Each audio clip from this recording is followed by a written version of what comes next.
Hey everyone, Adam here, So Was Your Podcast. We're back with another interview. Today we're talking to Joanna Saul about her newest movie, Open Your Eyes. We, of course, go back to the beginning of Joanna's creative journey. We talk about how she got into acting, how she feels about it, different projects she's done along the way.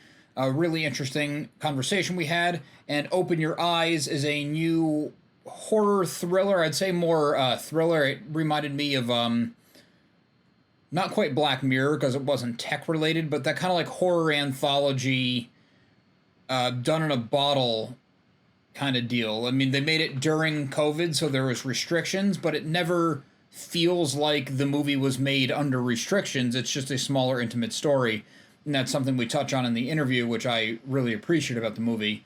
So, anyway, here's the interview. I hope you enjoy. Hey everybody, Adam here, So Is Your Podcast. I'm sitting down with Joanna Saul to talk about her newest movie, Open Your Eyes. Hey Joanna, how you doing? I'm good, thanks. How are you, Adam? Thanks so much for having Doing me. good. Yes. Yeah. Thanks again for taking the time to come on. Before we get into Open Your Eyes, I always like to ask creative people. It's kind of like the one boilerplate thing I do is to go all the way back to the beginning. And when did you know you wanted to get into movies? Yeah. So as a kid, I always really liked, acting in plays and doing all that kind of stuff. So it was definitely something I really was interested in from a young age. And I would do, the classic like putting on a show in the basement for the parents and all that kind of stuff. And then when I was in high school, I took, I think, a couple on camera acting classes just to kind of see what that was like. And I really liked it. And then I went off to university and I actually studied psychology. So kind of related, kind of unrelated.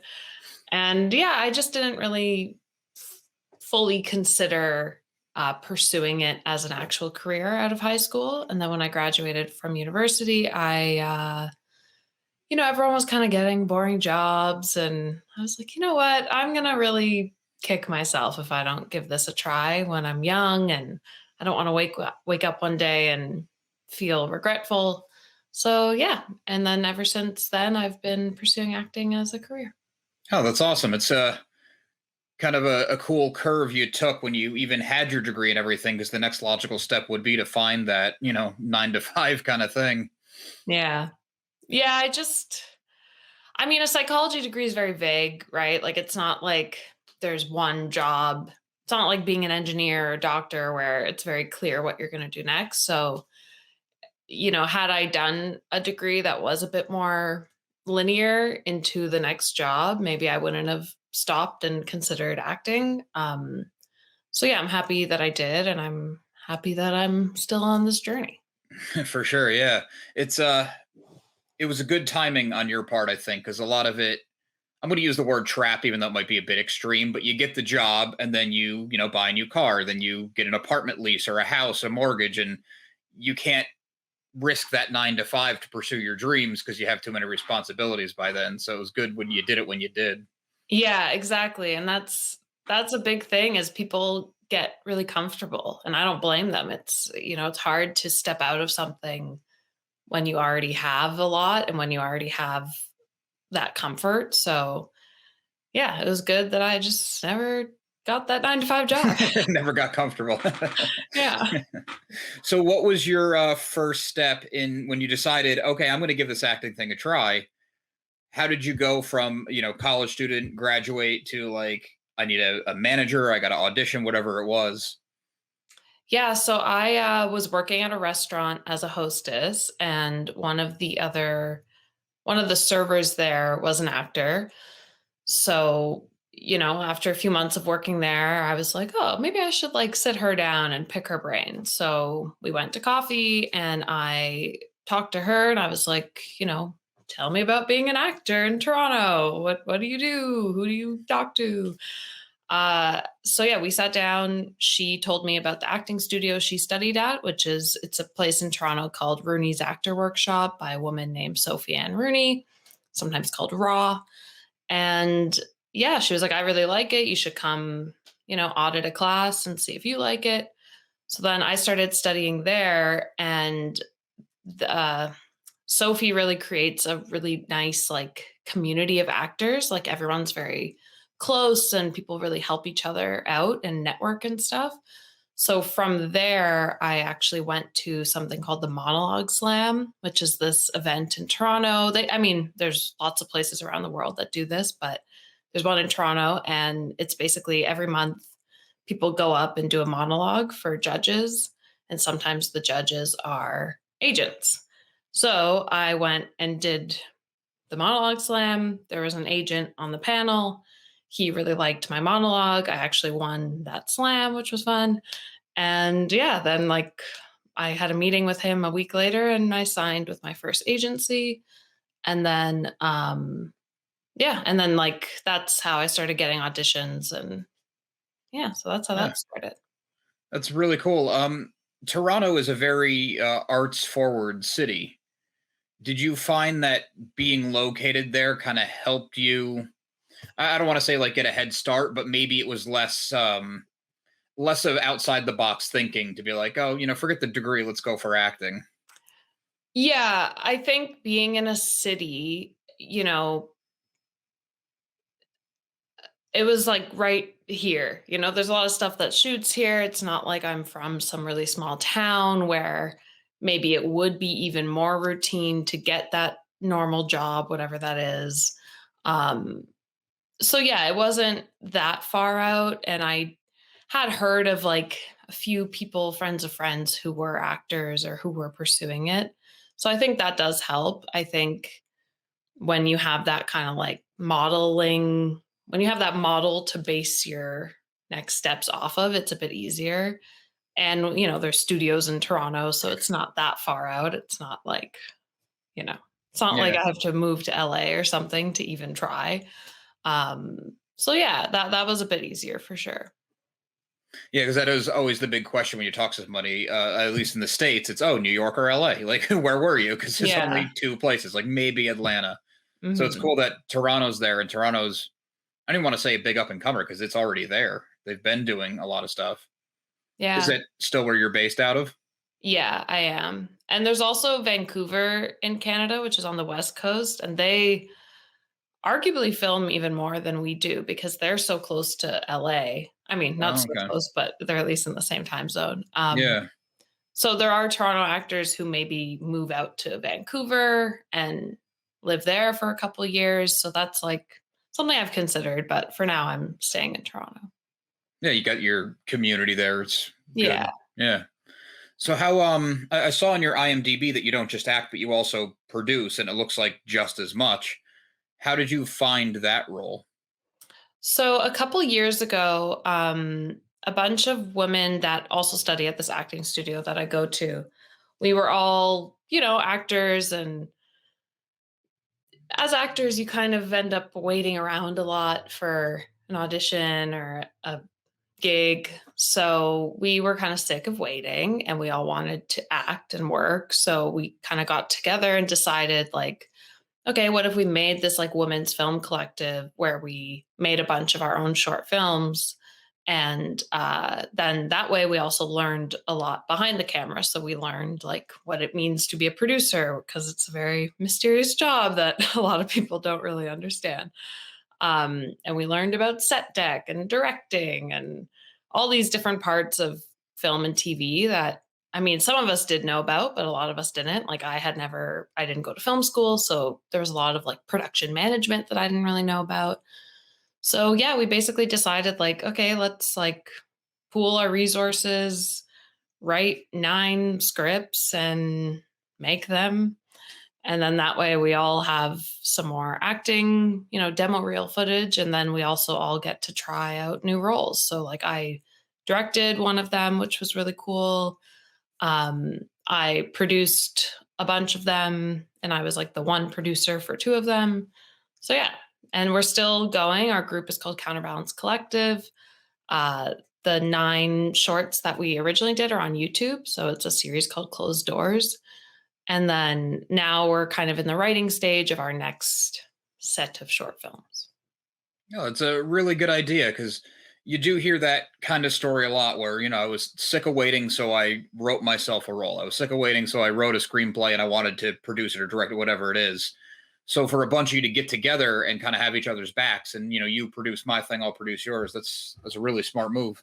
Yeah, and it was great because it was like a very safe place for us to try things, like, I mean, no one would ever before then had been like, Joanna, come direct this short film because, I had never done that before. I don't Mhm. blame anyone for not trusting me with that. But we all were in positions for the first time ever. So it was a really cool experience to learn how to do those things in a place where a lot of us were doing things for the first time. So it just felt really safe. And like, if I failed, I knew there was like, 12 women who were going to back me up and help me. And I think also as actors, it really helps to learn the full scope of being on a film and TV set and like what that person's job is and why it's equally as important as acting or maybe more important than acting. And, so I think it's good for actors to get that well rounded experience. And for any actors watching, I would like really recommend like trying to make your own content or at least like PA on another set just to get like a different perspective of what's happening when you're on set. I can see that being very beneficial. Understand, maybe not like a full working knowledge, but at least an understanding of how everyone else's job comes to make the whole. Yeah. This might be a little different for you because you were based somewhere where you had some kind of access to industry, even though I'm sure it was still a struggle to, get in, find auditions. It's not like you just, walk in a door. But do you find that the technology we have now makes it a lot easier? Maybe like for the group of shorts that you did with your collective, does the technology make it more accessible to make those kind of things, or do you find it's still like a budgeting struggle, a fundraising struggle, all those? Yeah, it depends like the quality level you're trying to go for. Like, so we basically we contacted 9 different cinematographers who we kind of knew through friends of friends and stuff. And basically, these 9 guys were amazing and they gave us like their camera and themselves for free for a day. So we were really lucky. Had we not been able to have those connections, like we wouldn't have been able to afford to do this because cameras are so expensive. Hmm.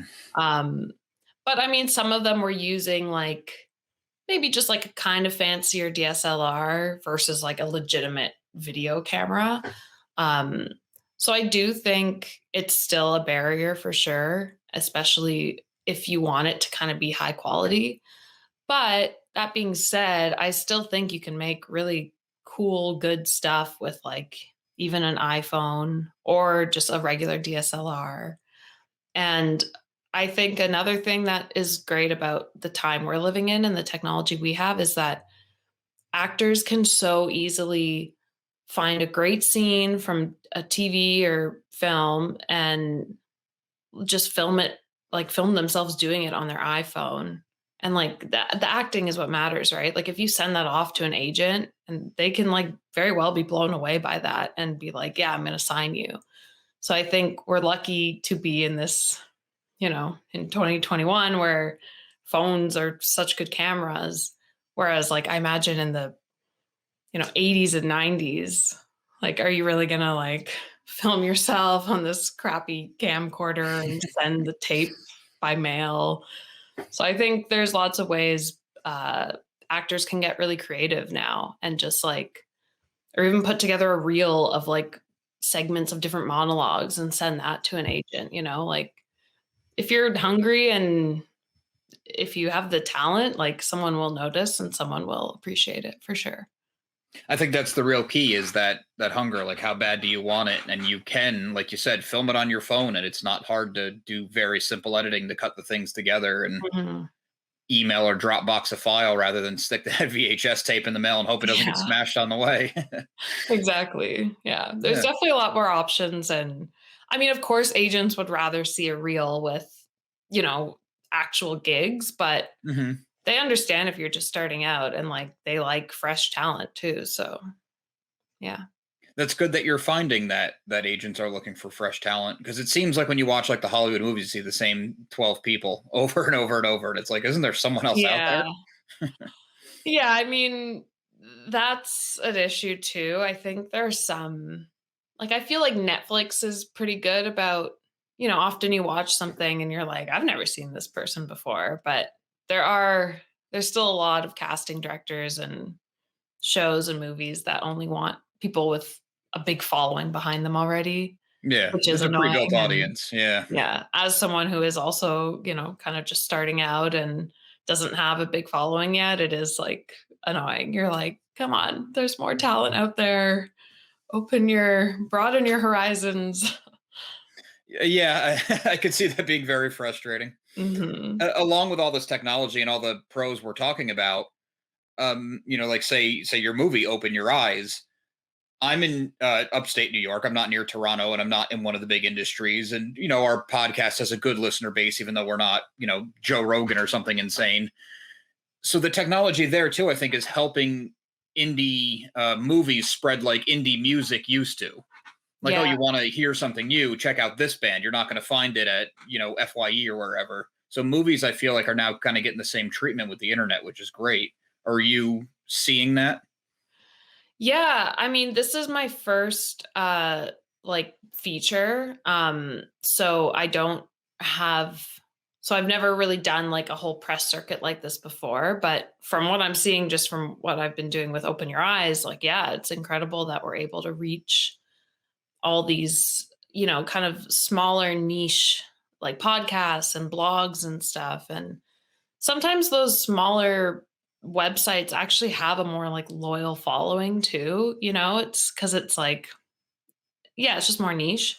Hmm. But yeah, I mean, it's crazy that we can just like video chat and be in completely different countries and I can still talk to you about my film and I don't need to like be in person with you. And yeah, so technology is great.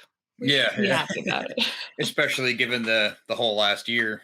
Yeah, exactly. And I think the past year kind of showed people that like we don't have to be in person all the time, Like Hmm. sure you could fly around and do this sort of press junket, but I don't know, it's like kind of a time saver for everyone if you just do it from home. Oh, absolutely. And I mean, Yeah. how exhausted would you be if you had to get on a flight every time you did an interview like this for, half an hour to an hour, whatever they are? Yeah. I Not mean, to like, mention the it would be expense. nice to travel though, but Oh, yeah. Okay. Yeah. But would you see more than the inside of an airport in a studio? true. That's true. Yeah. It's interesting. I found that the whole last year, like Zoom and like this is StreamYard, but whatever online service thing became a lot more acceptable and the quality on them has gone way up. Yeah. Well, yeah, like I love what you have going on here. Oh, Most thanks. I've mostly done Zoom interviews and this is cool. I like the little Yeah, it ticker gives it a box little at the bit more bottom and dynamic, and I think the picture's a little clearer, like you're coming in nice and clear, where Zoom gets a yeah. little jittery. Yeah. So it's interesting because it used to kind of be like, oh, it's just an online interview, it's not in person, and now I think that stigma's kind of gone. Totally. Yeah. And that kind of goes back to what you were saying about the self tapes and the editing. I'm sure your audition process for the last year has been you and an iPhone and Yeah. Tons of self-tapes, which I kind of have mixed feelings on. Like there is something nice about being in the room and getting that, experience meeting the casting director and potentially maybe building a bit of a rapport with them. But at the same time, like it is nice to be able to do a tape and kind of, all my readers have been on Zoom. I just like have a friend call me and I like put them next to my camera. Um, so it is kind of nice to have that kind of comfort level of just kind of like working with a friend and doing it a few times until you feel like you really got it. Whereas in the casting room, you just go in, maybe you do it once or twice, and then they're like, okay, bye. So yeah, I kind of, there's some auditions where I'm like, this would be better in person. hmm. I think the commercial auditions, which are usually, I've had commercial auditions where you go in and like you're in there for probably less than 20 seconds, like they just have you come in. I don't know, they have you say some line, look off camera, point to something, and then they're like, okay, thank you. And you're like, "Oh, I came all the way here." Yeah. Like, and I Wow. and I kinda I actually live a little bit north of Toronto, so I have a bit of a commute in, like, usually takes me about an hour and a half by transit. So, you go all the way just for that, like, 20 seconds, and you just can't help but feel like, "Couldn't I have sent in a tape with me doing this?" Right. Yeah. Or it's at Yeah. least give me the full audition. Yeah. So, there's certain auditions where I'm like, "I love that these are all self-tapes," and then there are other ones where I feel that being in the room could actually be beneficial. Being in the room, I imagine you kind of get a chance to sell yourself as part of the package too. Like, hey, Yeah, here I am as an actor, and here I am as a person. totally. Yeah, because with the self-tapes, you just send in your take of the scene and then you have a little slate. But the slates are so awkward. It's just like, "Hi, I'm Joanna Saul. I'm 5'7" and blah blah blah." Like it's you could show a bit of personality, but how weird can you make that? You just like they want to know your name and your height and where you are, and like that's it. That's about it. Yeah. So yeah, being in person definitely you can kind of like can vibe with them a bit more, I think. That's good. It's such an interesting and kind of bizarre career. I mean, no offense whatsoever, but it's Oh, just it's the weirdest for sure. because like interviewing for a standard job is awkward and uncomfortable. So I imagine going in, you're like have to really open up emotionally to some scene that you're not feeling that at all because you just spent an hour and a half on a train. Like you're Totally. And it is so weird because, you could have a really emotional scene and you have to go in and still be, I have to go in as Joanna and like let them know that I'm friendly and that I'd be good to work with. And then they're like, "Okay, go ahead." And then you have to like break into tears or whatever it is. It's like it's very odd. yeah, turn it on and off right away. Yeah, Mhm. it's interesting. It's got to be exhausting, It or is, yes, and I sometimes. think Yeah. I mean, in Toronto, we're really lucky, there are really nice casting directors, like, I've only really had one experience where I found the room was really rude. Usually, they're actually very nice and warm, at least from the ones I've seen, I haven't seen all of them, but whereas, like, I can imagine it would be so hard if it was, like, a really mean, harsh casting director, you know? Yeah. I never understand because if you want an act like, they wanna find their actor, right? And if you create this, like, really negative room, no one's gonna feel safe enough to, like, open up fully artistically, Like but yeah. Yeah, I see what you're saying, and I kind of feel like this technology we keep going back to might be kind of the beginning of the end for those kind of things. Because without going really extreme on some of the really shady stuff that happens in Hollywood, um, Mhm. even just someone kind of being a jerk, I feel like they're going to get called out on it now, and it might not just ride anymore. That's true, yeah, definitely. Hopefully. Yeah. uh, There Sorry, go ahead. have also been Zoom auditions, which are also kind of weird because you kinda go in and you're, like, in this waiting room, but it's on Zoom, But the perk of that is that while you're in that waiting room, I can be, like, blasting whatever music I need to, like, pump me up or make me sad or whatever it is. Whereas in person and, I could be doing, like, weird breathing techniques or whatever I need to do, but in person when you're waiting in, like, a real audition room, I mean, you could do that kind of stuff, but you feel a little weird if Yeah, you're people might surrounded notice. by people. So, yeah, that's a little perk about the Zoom auditions too. In the Zoom waiting room, are you able to see everyone else waiting, or is it just say host will start soon? Yeah, it just says, like, the host will let you in shortly. Okay, that's good. Because I imagine when you go to an in-person one and you walk into a room and there's 20 people that look 90% the same as you, you're like, well, that's interesting. Yeah.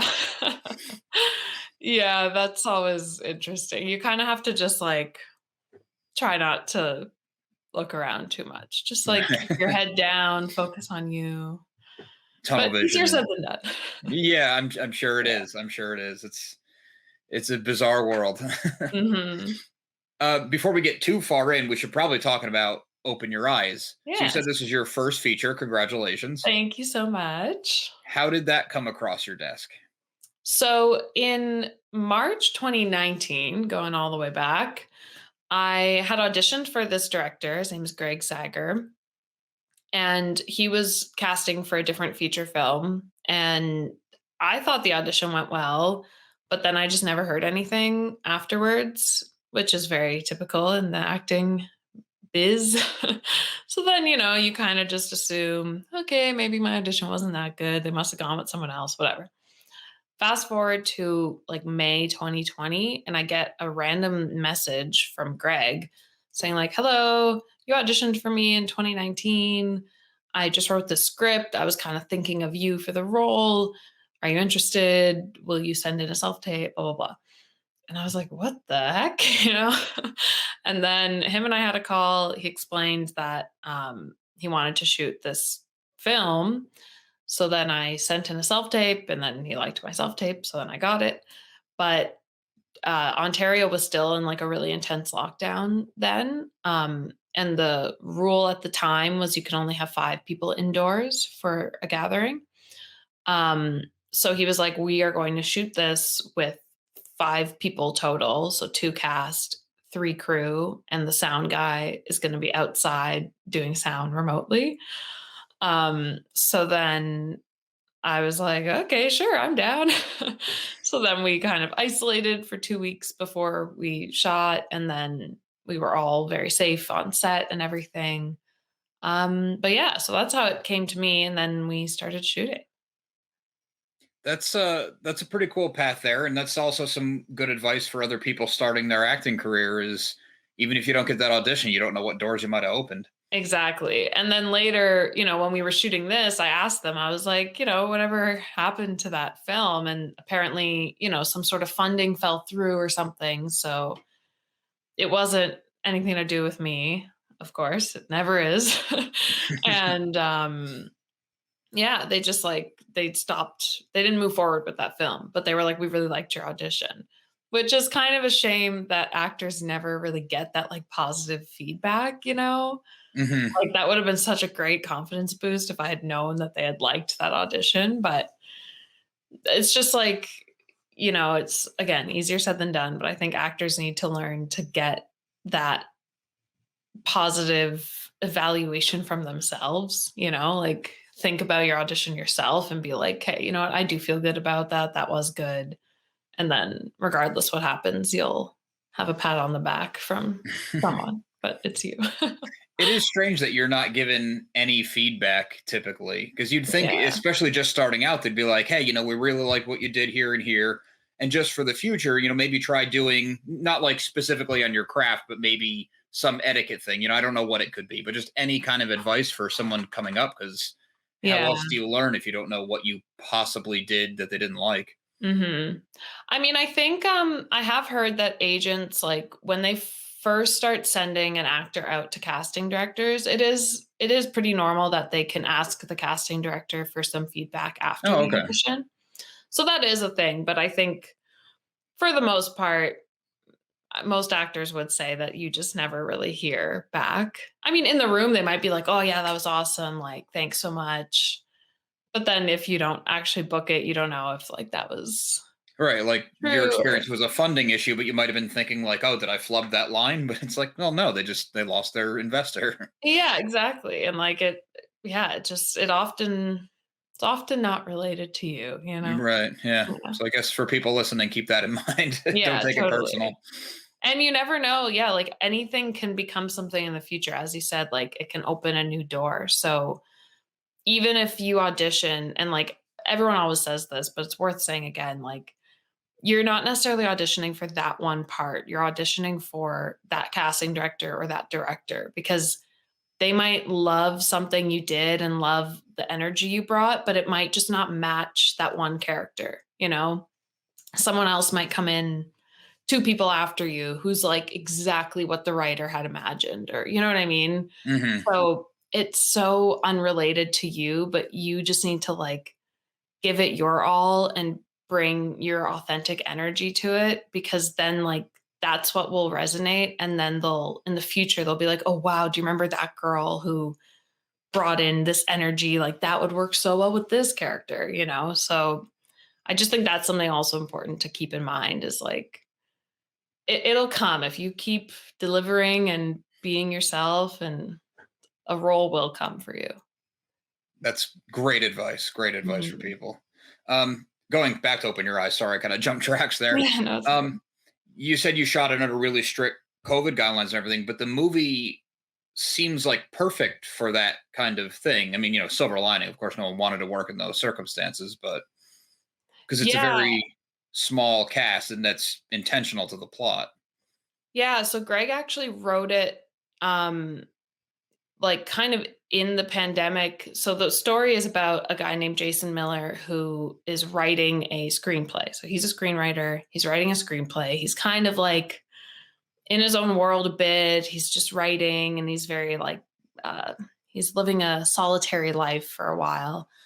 And then all these strange things start happening to him. And then he meets his neighbor down the hall, Lisa, who's me, and they kind of build a bit of a romantic relationship. And she's not really sure what's happening to him. And you don't really know if there's a supernatural element or if people in the building are messing with them or something. So there's kind of a lot of twists and turns. So it's a hard movie to describe without spoiling things. Um, but yeah, Greg did write it knowing that we were going to keep a small cast, and we used his apartment. So a lot of the shots are kind of in his apartment or in his building and in areas that we could, safely be just the five of us, sometimes six of us. And yeah, so it was definitely, it fit the circumstances well. Yeah, that's interesting because I would have guessed it was written before, and he just said, "Oh, I have a script that we can actually do right now," because it doesn't feel like it was written down or like, oh, it would have been nice if a different character introduced that line of dialogue. There's never anything like that in it. So Right. Yeah. Wait, have you seen the movie? I actually didn't get to finish it because I got the screener like just an hour before our conversation. Oh, So I have like half an hour left. nice, nice. Yeah, he wrote it like I think when the pandemic started, he like many people probably started feeling restless and Hmm. wanted to get some creative energy out and write something that we could actually make. So, yeah. That's that's good. Did you kind of do the same thing because you're acting, producing? Did you add writing to the mix and during all the COVID stuff? I so with the Counterbalance Collective, the women's film collective I'm part of, I will be writing one of the short films that we're going to do for our next kind of season. Uh, so yeah, I guess I did kind of start doing a bit more writing, and also when the pandemic hit, like that monologue slam I talked about, that moved online, which was great. So now just like every month actors can just send in a monologue. So at the beginning of the pandemic, I did that a few times just to kind of keep myself busy. Yeah. I was doing like online acting classes and stuff. So yeah, I definitely tried to stay engaged creatively, which was definitely helpful. So yeah, but I didn't come out with like a full screenplay or anything. Right. Yeah. It's good that you stayed involved though, because I think the isolation thing was very different for different people, and you kind of had to try to make the best of it. Yeah, totally. And you know, to anyone who couldn't stay engaged creatively, like I think that's totally fine too. I think people dealt with this in very different ways, and whether that means you just needed to like relax and not do anything or write a screenplay or whatever it is, I think everyone just needs whatever they did is a okay. I don't think people Right. should beat themselves up You either had to get way. through it. Yeah. Yeah, Well, Open Your Eyes comes out June 1st in the US and Canada. Okay. correct. Yeah. And that's VOD and DVD, Yeah, which you I can think is get it cool. on You're still doing DVD. physical media. Yeah. Yeah, get a DVD or Blu-ray, old school. I'm a big push of the physical media still. I'm holding out. Nice, yeah. I mean, I'm so excited to have something I've done, like, to be able to hold it. That's never happened before. Yeah, I mean, you got a full size theater poster there, so that's cool. Yes, they sent me this poster to put up. It's like the lighting never works out, but Not with a poster, no, but it looks yeah, good. yeah. That's Oh, well. fun. It's okay. You can see my face. You just can't see Rise as well. Yeah, that's true. Do you want to tell people where else they can find you or some of your work online? Yeah, so my main social media is Instagram. So it's just at Joanna Saul. Joanna spelled like it is right there, and Saul is Saul. I like have made a few TikTok videos, but I'm still learning. So there's not much to see on there yet, but I'm hoping to maybe ramp TikTok up a bit. It's just like a really fun app. But yeah, Instagram is the main one. Awesome. Well, thanks again for taking the time to come on, and I wish you the best of luck with the movie release. Thank you so much. It was so nice chatting. I'd like to thank Joanna Saul one more time for coming on the show to talk to me about her newest movie, Open Your Eyes, available now on VOD. Check it out. We actually have more interviews coming for this very same movie, so you get to hear a lot about it. You might want to check out the movie before we dive even deeper into spoiler territory, which we do a little bit in this interview. Sorry for I didn't give you the heads up ahead of time. Also, make sure you listen to So Is Your Podcast every single week wherever you get your podcasts. And before I say that, I usually say make sure to like and subscribe to the channel. It helps us grow our audience, and you don't want to miss out. We have a lot more stuff coming for you. I don't know if you've been checking it out, but we have a lot of E3 coverage landing this week and a lot more to come. Like, so many emails we can't keep up. So awesome stuff coming your way. Like, subscribe. You're not going to want to miss out. Yes, listen to So Is Your Podcast every single week wherever you get your podcasts. Of course, I already said that. So Is Your Podcast can also be found on Patreon, where for as little as $1 a month, you get multiple monthly bonus shows for it. SoIsYourPodcast.com is your resource for reviews, recommendations, merchandise, videos, and more. We love your feedback, so drop us a note in the comments, leave us something on social media. All of our accounts can be found after the show and in the show notes. And on a more personal note, a really good friend and I have an ongoing comedy comic series out right now. It's called Social Studies. It's a slice of life comedy comic about the high school experience, all the insanity that goes along with high school, how everything felt so monumental, how everything felt so important, how you really thought you knew who you were and you had no idea. All of that wrapped up into a ridiculous comic written like a sitcom and shoved through the prism of the 90s cartoons that we grew up on. For me, most notably, the Nicktoons, the early Nicktoons, Doug, Rugrats, Ren and Stimpy, Rocko's Modern Life. That was my life as a kid. So check that out at socialstudiescomic.com. Thanks.